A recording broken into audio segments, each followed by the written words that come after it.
principal. And I start reading, and I say, who am I? And he goes, you're Frank, right? Mm-hmm. And I'm reading, and I'm going, wow, I'm like, there's a lot in here. And he's like, yeah, you're like the main guy. I'm like, man, this is a lot of lines. I've never done this before. He goes, what? I said, yeah, I haven't done this. He goes, what do you mean? You got nominated for a Gemini? I go, I didn't even speak. I was part of the cast. We all got nominated. And he's like, oh. And he stayed calm, but I could tell he was rattled a bit. And he walked inside the hotel. Now, this hotel is an old building. Niagara Falls area is very historical. Oh, yeah. Not only do we have those waterfalls, we got huge history background, right, for 200 years. Mm-hmm. So the inn that we were filming at is circa 1850. I mean, it's very old, right? Mm-hmm. And the walls and the building are original. So he goes inside to talk to the director, and I can't quite hear what they're saying. But I did hear very clearly, what do you mean he's never acted before? Because I remind you, this is a 100-hour film race. On Thursday night, they got the ideas they needed to use. On Friday, they wrote the script. On Saturday, they were putting the finishing pieces and finding the locations. And this is now Sunday morning with us to film pretty much for the next 18 hours straight so we can edit it and send it in within the 100-hour limit. Mm-hmm. So he's now got a full crew on hand, and his principal has never really acted before. So there was a lot of takes in that, but that you can still actually see that on Vimeo. Mm-hmm. Vimeo has it on, and it's called Kiss of Death. There's been a movie, I think, in the past, kind of a B movie that was filmed, but this Kiss of Death piece is only 5 minutes long because that was another stipulation of the short film, the 100-hour film race, that it had to be 5 minutes in length. So, we pretty much have to establish all the characters and everything else and tell a story in 5 minutes flat. But it's a real movie. You had to have locations signed off if you required security or police or city clearance. It all had to be done. And there were a couple of hundred entries, which were those that were disqualified because of time or the wrong paperwork. It cut down to about 100. And then they pared that down to about 50, and we were in the top 50. And very excited about it until it went through the next bank of judging, and we were in the top 25. And wow. We got really excited. Yeah, we got really excited about it. And then the film done by Jason Lucas won Best Cinematography for the whole thing back in 2012. We were just blown away. And that spot that I did okay. And you can watch it on the internet still, mm-hmm. and see me in a not too comedic role. That was the thing. All my family, my friends were like, "Oh, you're in a movie. Well, what's the link?" And I sent it to them, and then I was getting messages and phone calls back going, "That wasn't funny.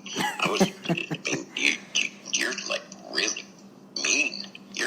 What the hell was that? My kids were watching. Why were you swearing? Why didn't you tell me?" I think about it. I just like, yeah, it's a movie. Watch it. It was fun. I enjoyed myself. And out of that, I got a couple more, and then ended up as a stand-up comedian. It seems in every film being cast as some kind of evil person. And last year was a feature film, independent feature film called Fight, which is an excellent piece. And again, this time I think they got smarter. I didn't speak. Stood around looking horrible but mean all the time. But that's my film career. So let's not play it up too big as I'm a film actor, because it's well, I guess I am, although I don't really think of myself that way. It's just it's let's not make the same way as I'm a Gemini Award nominee. Okay. I'm a film actor, but my total film credits last about 20 minutes in total of 4 films. So, well, at least you have done acting. At least you have that under your belt. Well, and you know what, Trey? I mean, from doing stage and that, when you have a director that can help you and guide you and give you an idea of what your place in it, then it really becomes a lot of fun. And but all I can say is just watch the piece or link it to your podcast if you wish. But it's definitely not something I've done before. And I'll just be honest, I'm very proud of it. Very proud of it. Yeah. So thanks for asking. Well, that's my job to ask the question. I don't think you asked at all. I just used one of the strings of what you said and launched into this story. So if your listeners haven't gone for a nap, then we're good.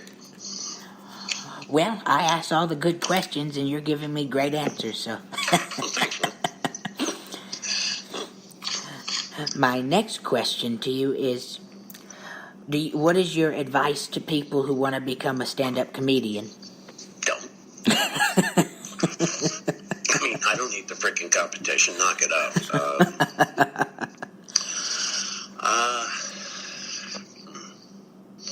Remember who you're doing it for.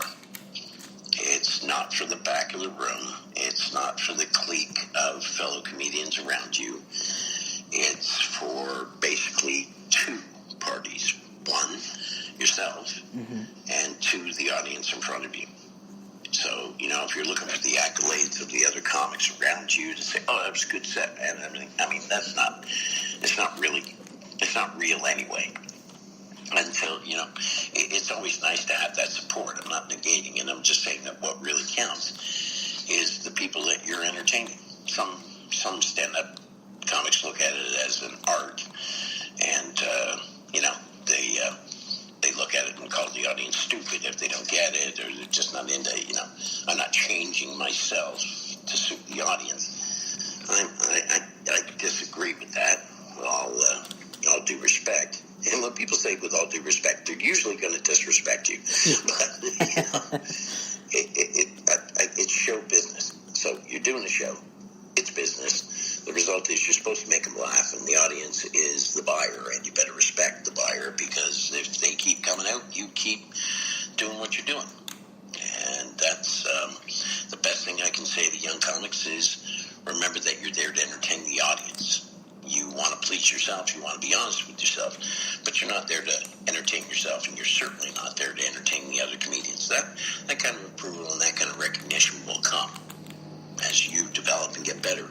Other comics will, enjoy what you're doing, often because they just look at it as, man, I wish I thought of that. Or that was just a great line, because they often because they thought of the same joke. Yeah. But it's hard to say what to advise. Get out. Biggest thing to do, get out. You want to do stand-up, you've got 5 or 7 minutes together. Go out and do stand-up at your local club, your local bar, whoever has an open mic night, and get maybe a couple of friends together so you can split the costs, and get out and get to other ones and get on stage as much as you can. Fail, bomb, as much as you can. Just go out and get your feet settled on stage, and your voice and the construction of it, and as long as you're around other comedians, that development will come, and listen to the audience as you perform. You've got to be on stage. Someone said, I don't know who it would be, but someone said you got to be on stage at least 100 times before you have an idea of what you're doing. So, get that stage time. Beg, borrow, steal it. Don't be humble about it. Get in there and try and get that time. And then remember to be humble around the staff and the managers, because they're the ones that are going to speak nicely of you, and your best chance to get booked. Yeah. So that'd be my advice. Probably not. I don't know. It's probably been said before by other comics, I'm sure. Yeah, but still, it's great advice, and a lot of people take that advice to heart, and like you said, failure can be a wonderful thing because you learn from it over and over, and... Well, granted, if you're the kind of person that wants to do stand-up and your commitment is to it, and it's not something that you commit to, like studies at a university, or, to get that degree, and once you have a finite amount of time, and once apparently not. Some people stay in school all their life, but... you had that 3-year course or that 4-year course, and then you might go for your master's, etc. But you're focused on a certain line Whereas with stand-up, it's not so much for education. It comes from your core. It's something you want to do. Perhaps, you're a bit of an extrovert. I haven't seen that with a lot of comics. Most comics are very open around each other, but a lot of them are very quiet, withdrawn around crowds. Personally, I don't like crowds. I really don't. I had to be pushed to talk to people after the show. But it was nice. I had an opportunity when I was very young at stand-up. It was like my second year. And Jerry Seinfeld was playing at a club that I managed. Oh, wow. I managed a club in Niagara Falls. It's a comedy chain up here in Canada called Yuck Yucks. And I was the general manager at the time. No, at the time I was the chef. I moved to become the manager after that. And the reason I got into cooking was because I found it's the only job where you get paid and you never go hungry. Yeah. So, yeah, it covered two of the bases right away, right? Mm-hmm. So the act that was opening for him could not make it to the show. He got waylaid on the way. And the MC said, well, the cook just won the amateur competition. We could put him on as the opener. And, Seinfeld was like, the cook? Really? You want to put on the cook? All right, yeah, bring on the cook. So I went up and I did my little 10 minutes. And when I came off stage, he said, that was good.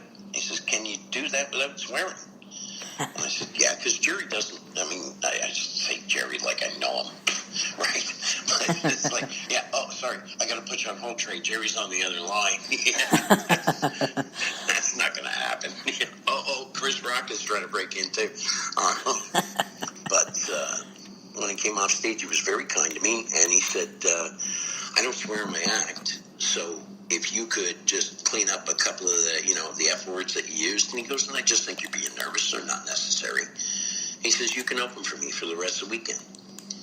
And they asked the regular opener, and I got to open for him for the weekend, and he was very kind and helped me with a lot of little things. It's just a fantastic experience for, 25-year-old guy who just started doing stand-up comedy to have a few minutes every day to get mentored by Jerry Seinfeld.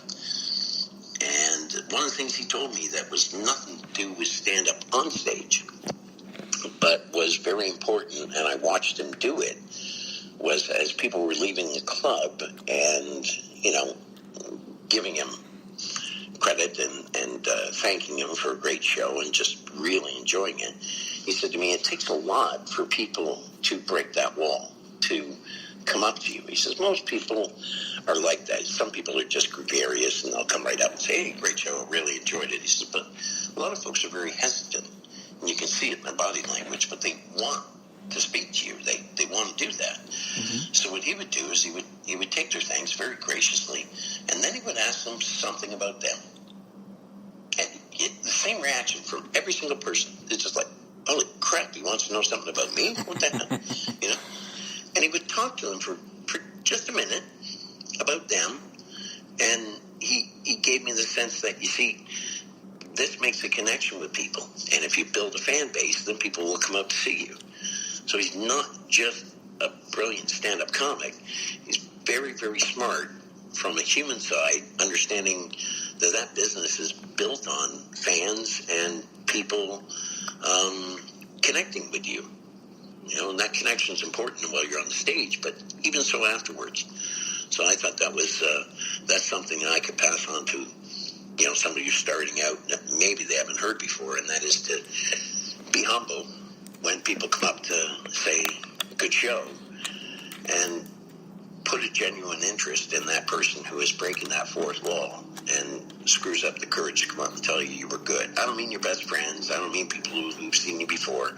I mean a complete stranger who come up and said, you know what, you were really funny. I enjoyed that. Thank you. That's very kind. What is your name?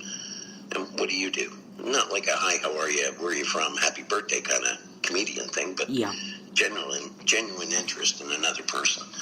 That's, you might even catch on something or learn something, or maybe some modifier or some thing in their voice or the way they talk that could be useful in your act. I'm not suggesting you use them from that standpoint, but certainly interact